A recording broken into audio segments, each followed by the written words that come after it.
Unite the Union International Officer Clare Baker, thanks for joining us today. Thank you very much for having me. Thank you. So how do you comment on the jailing of DTK co-chair and former HDP MP Leyla Guven?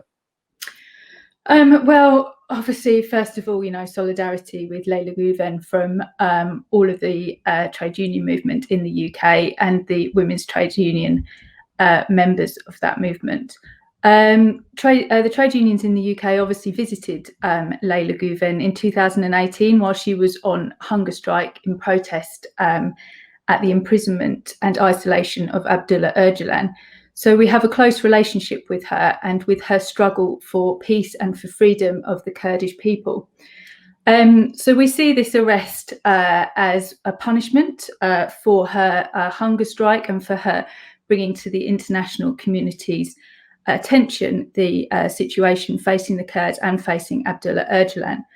So we see her arrest and her imprisonment as Erdogan's way of hitting back at her and at the Kurdish people for that, for basically highlighting what's going on in Turkey against the Kurds and against women in Turkey. Leyla is a symbol of oppression suffered by women in Turkey, and her arrest is an extension of Erdogan's war against all women.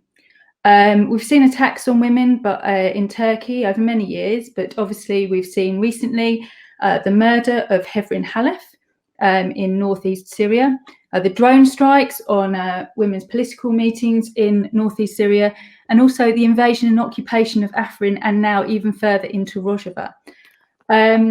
So the arrest of Leyla is a continuation of Erdogan's attacks on the women's movement in Turkey and his attacks on the Kurdish people themselves, on their freedom and their peace. So yeah, we see her arrest as a complete and utter extension of Erdogan's war against opposition in Turkey, against women in Turkey, and against the Kurds. Recently, there have been, as you mentioned as well, serious attacks against women in Turkey, especially towards Kurdish women politicians. How do you evaluate these pressures, and what do you think of these actions are related with? Well, women have been at the forefront of the resistance against the occupation of Turkey in northeast Syria, and they've been at the forefront against the opposition in Turkey itself of Erdogan's his descent into authoritarianism and his attacks on women and Kurds and all opposition. And women have been there; they've been fighting back and have been the resistance of both of those things. So in imprisoning her, Erdogan is again attempting to imprison the ideas of Abdullah Öcalan. He's attempting to imprison the Kurdish freedom movement as a whole. He's attempting to imprison anyone who opposes him. And Leyla, as with Öcalan, is a symbol of that imprisonment.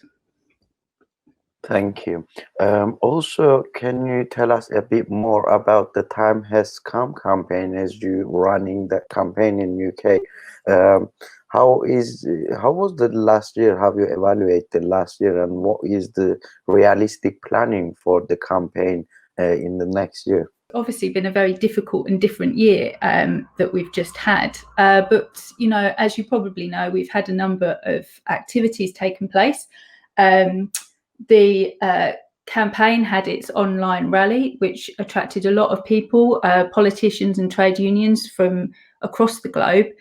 But over the next year, we're looking to raise issues like the imprisonment of Leyla Guven with MPs, with the embassy in the UK and across the international trade union movement, and to build the campaign more and more within the trade union movement in Europe and further afield. And also just to put our support in with the HDP, who are obviously going through a lot at the moment.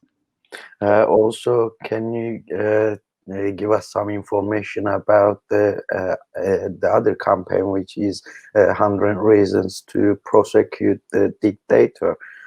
You have also signed a letter about that as well with 130 different British women unionists. So we will hear the details from you about that very short, very briefly, that one as well.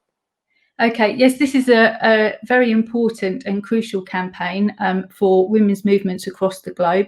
Obviously, Erdogan is, as I've said, at the forefront of attacking and abusing and aggression against all women, not just Kurdish women, but all women.